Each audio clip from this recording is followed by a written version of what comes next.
Good day sa inyo class and welcome dito sa ating YouTube channel. Ngayong araw ay tuturuan ko kayo kung paano maglagay ng code sa ating player. Okay, first na gagawin nga natin dito ay papalitan natin ng pangalan yung icon ng player. Since player na nga yung pangalan ng node natin. So napaka-importante kasi ng consistency. Kaya pinalitan natin siya. Then after nyan, save natin. And after natin ma-save, i-click natin yung player, then hit natin yung attach script dito sa kanyang itaas. At create lang natin siya. Tapos, ayan, pwede kayong lumipat ng 2D or script, depende dun sa pangangailangan nyo. After natin ma-delete yung existing code, pwede na tayong mag-export ng speed para sa ating player. So, isi-set up ko nga yung speed ng 400 para sa katamtamang bilis. Ayan. So, kung mapapansin nyo, nadagdagan din yung properties natin mula sa inspector element ng speed. At next, yung variable name na screen size. Okay, tatawagin natin yan dito sa gagawin nating ready function. Ayan. Then, tawagin natin yung screen size. Tapos, ayan, set natin yung value niya sa kung ano yung value ng ating viewport. So, para makita nyo yung value ng viewport, punta tayo sa sa project, then hit natin yung project settings. Ayan, ito yung value ng viewport. So, ayan, next, punta tayo dito sa input map, tapos dito tayo mag-add ng movement ng ating character. So, merong move right, move left, at move down. Tapos, move up. Ayan. Then, add tayo ng keyboard para sa input. So, since right siya, right din yung nilagay natin. So, ganun din sa left. Then, down. At syempre, yung last na up. Then, after natin ma-set up yung mga movement na yan, so, pwede na natin siyang i-close. So, next na gagawin natin is yung, process function.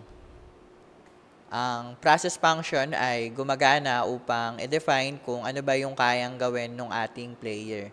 So, isa nga sa mga kayang gawin ng ating player, syempre, yung movement. Upang magawa ito, kinakailangan natin i-set up yung velocity natin ng 0. Meaning, ang value ng x and y axis natin ay parehas 0. Next, tayo ay mag-add ng conditional statement para dun sa direction ng ating movement. No? If input, that is action, press, function, tapos tawagin natin yung parameter na move right. Ito yung mga sinet nating pangalan mula dun sa input map. No? So, ayan. Kapag na-press down natin yung specific key, halimbawa napindot natin yung right key, okay, mag-i-increment siya ng 1. Since ang 1 ay nasa x-axis, so mag-increment siya ng 1, so papunta yon sa kanan. Kaya, okay, pumupunta yung character natin sa kanan. Kung gusto mo siyang pumunta sa kaliwa, so x-axis pa rin, pero, ayan, i-decrement natin siya ng 1 para mapunta siya dun sa kaliwa. Then, copy lang rin natin to, tapos, paste, no? Para naman sa iba pang key movement. So, next naman yung down and up. So, sa down and up, so, same pa rin. Ang papalitan lang natin dyan, yung axis, no? Papalitan natin siya ng from X to Y. Next tayo ay mag-add ng another conditional statement para sa movement pa rin ng ating player. Since magkakaroon nga tayo ng problema kung sakaling mag-move yung player natin diagonally. Dahil kung mapapansin nyo, naglagay tayo ng increment and increment sa may magkaparehas na axis. So, kung mag-move siya ng diagonally, mas mabilis siya compare sa horizontal movement. Para maiwasan nga ito, okay, gumawa tayo ng conditional statement na if velocity length function less than 0, so, yung velocity natin ay magiging velocity that normalized function times yung speed, which is yung 400. And then, yung animation ay mag-play. Then, kung hindi naman, okay, yung animation ay titigil. Okay, after nito, pwede na natin siyang isave and then run. Check natin kung gagana na siya. Ayan. So, kung mapapansin nyo, gumagana naman yung direction ng ating character. Okay. So, next na papaganahin natin, since okay na yung direction, yung movement naman. So, para mapagana natin yung movement, no, position, increment, velocity, times delta. So, yung delta nga, yung may kakayahan para maging consistent yung movement ng ating character. Tapos, add tayo ng another line of code para dun sa position. Tapos, yung value niya ay yung position.clamp. Tapos, yung ating vector 2.0. Tapos, yung screen size. Okay. Once na sinave na natin siya, pwede na natin siyang i-run. Ayan. Then, ayan. Kung mapapansin nyo, yung movement niya ay gumagana naman. Kaso, left and right lang kahit pinipindot ko yung up and down. Since, ayan, may problema pa, check natin yung code. Okay. Ayan. Kung mapapansin nyo, mali yung ating reference dito sa up and down. Dapat Y, hindi siya X. Ayan. Kung mapapansin nyo, gumagana na yung up and down, left and right. Ayan. So, isa pang mapapansin nyo, yung part ng animation, no? So, wala pang animation para sa, ayan, move up, tsaka move ng horizontal. So, okay, para mangyari yon, okay, mag-add ulit tayo ng another conditional statement para dun sa animation. Since, ayan, napagana na natin yung direction at yung movement. So, next na yung animation. Okay, mag-add nga lang tayo dito ng another conditional statement for animation. If velocity that x not equal to 0, then lagay tayo ng statement. So, call natin yung animated sprite 2D that animation equals, okay, walk. Since ito yung pangalan na sinet up natin dun sa animated sprite 2D. Next naman, yung animation that flip underscore V. V stand for vertical equals false. So, kung matatandaan nyo kasi, dalawa lang yung animation na meron tayo. Ayan, meron lang tayong up and walk. Okay, then pwede natin siyang i-flip. So, since dalawa lang yung ating animation, okay, apat yung movement natin.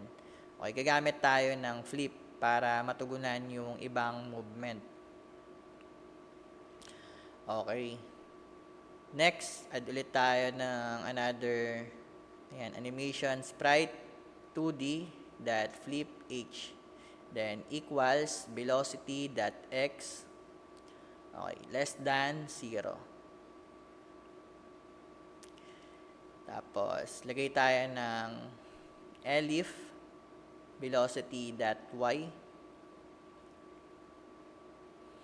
Ayan, not equal to 0. So, tapos na kasi natin ma-set up yung x, no? Yung y naman. Then, tawagin natin yung kanyang pangalan na up, since yun yung pangalan dun sa animation na nilagay natin mula dun sa animated sprite 2D. Tapos, palitan lang natin ng sign. Ayan, dapat yung ano rin, no?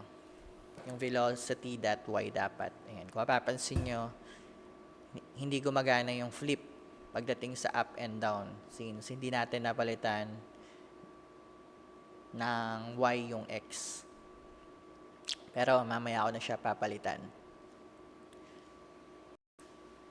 Next na ipe-prepare natin yung sa collision naman na part, no? Dito gagamit na tayo ng node signal. So, import natin yung hit. Tapos, kung mapapansin nyo, okay, nadagdagan ng signal yung player natin ng hit. Next, meron tayong built-in signal dito mula sa area 2D.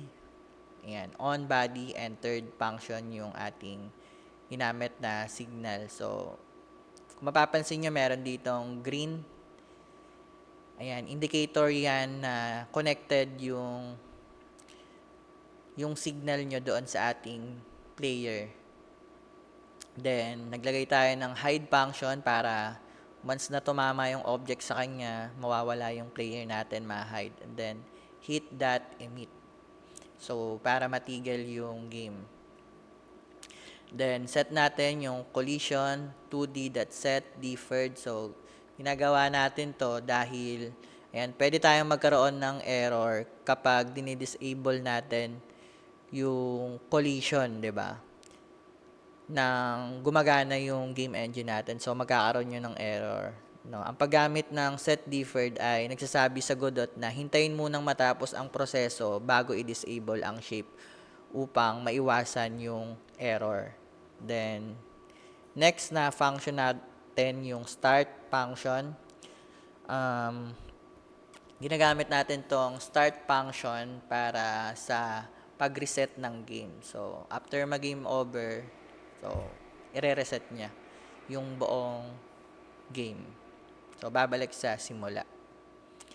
Ayan, show, then, ayan, false. So, kung iraran natin siya, makikita natin na halos wala naman nangyari, no?